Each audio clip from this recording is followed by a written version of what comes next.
नमस्कार, मैं हूं आलोक वर्मा। आखिर लॉरेंस बिश्नोई का इशारा क्या है, वह क्या चाहता है और उसका सिंडिकेट कैसे चलता है? इन सवालों के जवाब क्या आपको भी परेशान कर रहे हैं? यदि हां, तो यह वीडियो आपके लिए है। इन सवालों के जवाब मैं इस वीडियो में बताने जा रहा हूं। इन सारे सवालों का जवाब इस वीडियो में आपको मिल जाएगा। लेकिन अगर आपने इस चैनल को अब तक सब्सक्राइब नहीं किया है तो कृपया जल्दी से इस चैनल को सब्सक्राइब कीजिए और वीडियो को लाइक कर दीजिए। मित्रों, पिछले 7 महीने की 3 बड़ी घटनाओं पर थोड़ा नजर डालने की जरूरत है इन सवालों का जवाब तलाशने के लिए। इन सवालों का जवाब इन 7 महीनों में हुई 3 बड़ी घटनाओं में कहीं ना कहीं छिपे हुए हैं, या ये घटनाएं इस ओर इशारा कर रही हैं कि इन सवालों का जवाब क्या है। मित्रों, सबसे पहले अप्रैल में अभिनेता सलमान खान के घर फायरिंग हुई। सोशल मीडिया पर जिम्मेवारी ली गई और लॉरेंस बिश्नोई गैंग का नाम जुड़ गया। ये पहली घटना थी। मैंने 3 बड़ी घटनाओं की बात की थी, उसमें यह पहली घटना थी। अभिनेता सलमान खान के घर फायरिंग। जी हां, उसके बाद दिल्ली में जिम मालिक नादिर की सरेराह हत्या, गोलियां बरसाकर, ताबड़तोड़ गोलियां बरसाकर सरेराह हत्या दूसरी घटना हुई। और अब मुंबई में बाबा सिद्दीकी की बुलेट प्रूफ कार पर ताबड़तोड़ फायरिंग कर उनकी हत्या कर देना।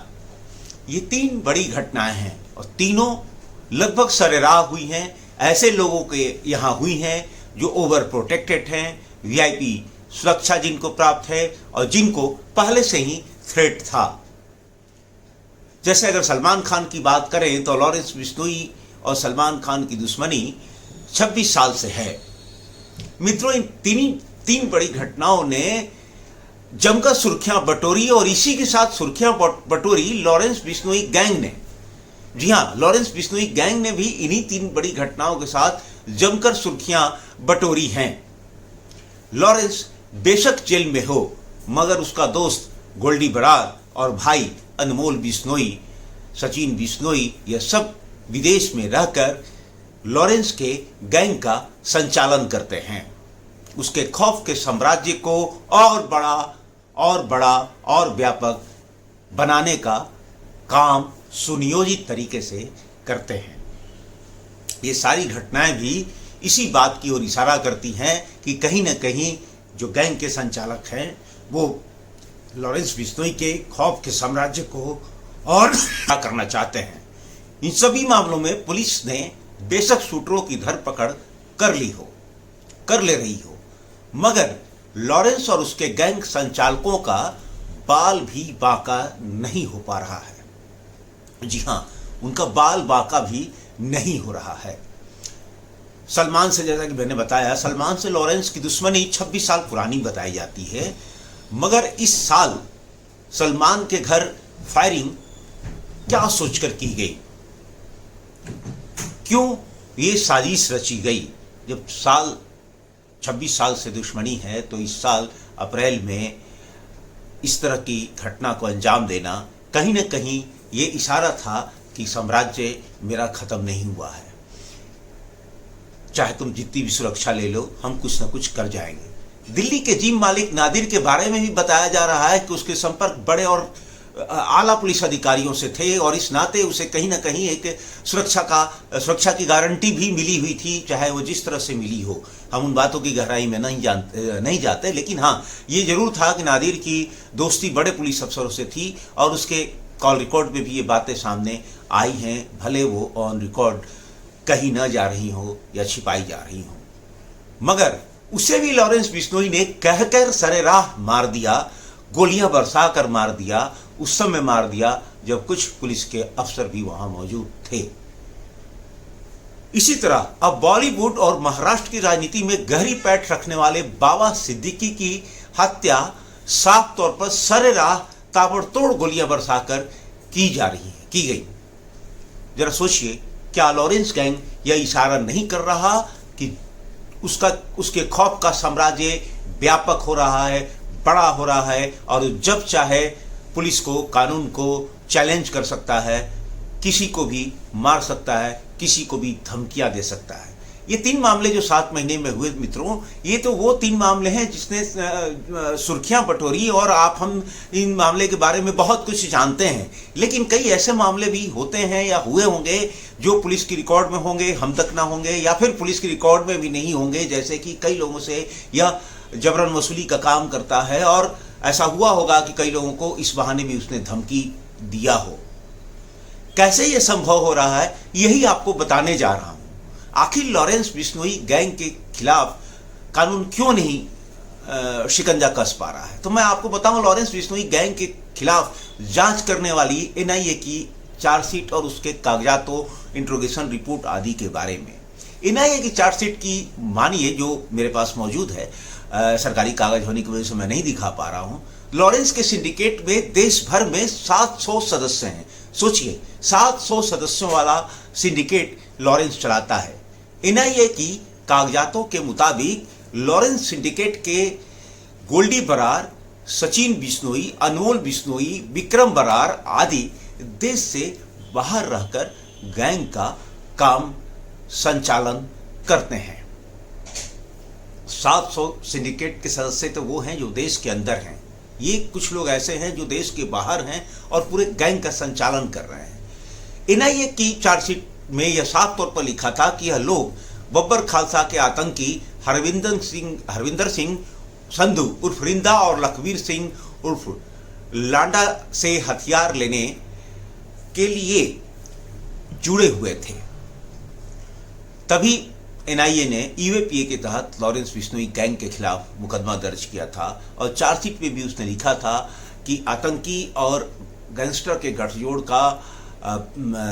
गठजोड़ की शुरुआत जो हुई थी वो पंजाब में जेल ब्रेक की घटना के साथ ही हो गई थी।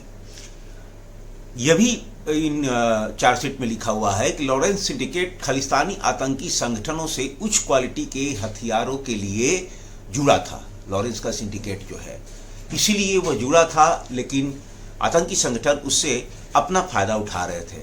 जबरन वसूली का रैकेट चलाने के लिए जरूरी हथियार, हथगोले, आईईडी, ये सब जो हथियार होते हैं जिनसे लोगों को डराया जाता है, धमकाया जाता है, खौफ का साम्राज्य पैदा किया जाता है, वह देश में नहीं मिलते। इसलिए लॉरेंस सिंडिकेट ने रिंदा से हाथ मिलाया। रिंदा विदेश में रहकर और लखवीर सिंह लांडा जो है वह विदेश में रहकर लॉरेंस सिंडिकेट की मदद कर रहे थे। इस बहाने वो बब्बर खालसा इंटरनेशनल के चीफ बाधवा से भी कहीं ना कहीं जुड़ा। ये दोनों जो मैंने नाम लिए रिंदा और लांडा के, ये दोनों बाधवा के ही दाएं बाएं हाथ बताए जाते हैं। गैंगस्टर, खैर हम गैंगस्टर सिंडिकेट पर फिर से आते हैं। गैंगस्टर सिंडिकेट को अपने सदस्यों को भगाने और छिपाने के लिए ये जो टेरर सिंडिकेट है यह काफ़ी यूजफुल लगा और काम का लगा। ये विदेश में बसे थे, इनके पास छिपने की जगह थी, और गैंगस्टर सिंडिकेट के जो लोग जिनको विदेश भगाना होता था उनको छिपाने के लिए विदेश से अच्छी जगह नहीं हो सकती। आतंकियों के इशारे पर गैंगस्टर टारगेट किलिंग भी कर चुके हैं, ऐसा एनआईए की कागजातों में लिखा गया है, एनआईए की चार्जशीट में बताया गया है। तो साफ तौर पे इन दोनों का गिव एंड टेक वाली रणनीति थी और गैंगस्टर सिंडिकेट और आतंकवादी संगठन जुड़े हुए थे। एनआईए कागजातों में लॉरेंस गैंग के लोगों के काम भी विस्तार से बताया है। अगर एनआईए की कागज की माने तो इसके मुताबिक गोल्डी बरार और जो दूसरा प्रमुख सदस्य है लॉरेंस गैंग के प्रमुख संचालक जो हैं वो माना जा रहा है कि गोल्डी बरार को है, जबकि लॉरेंस का भाई सचिन या अनमोल गैंग के लिए फाइनेंस जुटाने का काम करते हैं। सचिन का तो काम स्पेसिफिक दिया गया है युवकों की भर्ती करने का, गैंग में काम करने के लिए, गैंग के लिए लोगों को धमकाने, फायरिंग करने आदि के लिए युवक जो भर्ती किए जाते हैं वह सचिन के रिक्रूटमेंट पर ही होते हैं, वही इस रिक्रूटमेंट का इंचार्ज है। दुबई से अनमोल बिश्नोई जो अब अमेरिका में बताया जा रहा है कि अमेरिका में है, विक्रम बरार और अमेरिका से दमन सिंह गैंग का सारा फाइनेंस देखते हैं। इनका काम गैंग के लिए फाइनेंस को जुटाना है, जो पैसे आ रहे हैं उनको कैसे एडजस्ट करना है, कहाँ रखना है, कैसे वो पैसे हवाला के थ्रू आएंगे, यह इनका काम है। लॉरेंस और गोल्डी बरार शिकार का चयन करते हैं, यानी टारगेट का सिलेक्शन करते हैं। जिनको धमकाने का काम गैंग के विदेश में रह रहे दूसरे लोगों का होता है।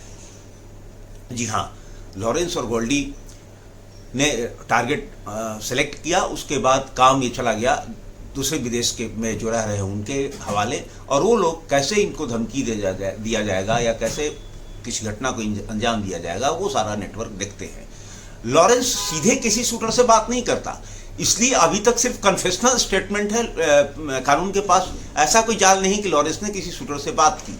गैंग के प्रत्येक सदस्य के लिए काम निर्धारित है, ऐसा है नहीं है कि कागजातों में बताया गया है। एनआईए ने अपनी चार्जशीट में बताया है कि लॉरेंस के सारे गैंग का संचालन लॉरेंस जो है वो जेल से ही करता है, और आपको याद होगा लॉरेंस ने जेल से इंटरव्यू भी दिया था, फ़ोन भी कई बार करता है। मूसेवाला मर्डर में उसकी फ़ोन रिकॉर्डिंग भी सामने आई थी।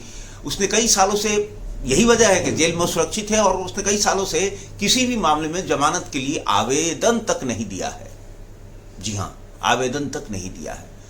चार्जशीट में बताया गया है कि लॉरेंस के गैंग के लोग देश भर में फैले हुए हैं। 700 जो इसकी संख्या है इस सिंडिकेट के सदस्यों की, उसमें से 300 अकेले पंजाब में है।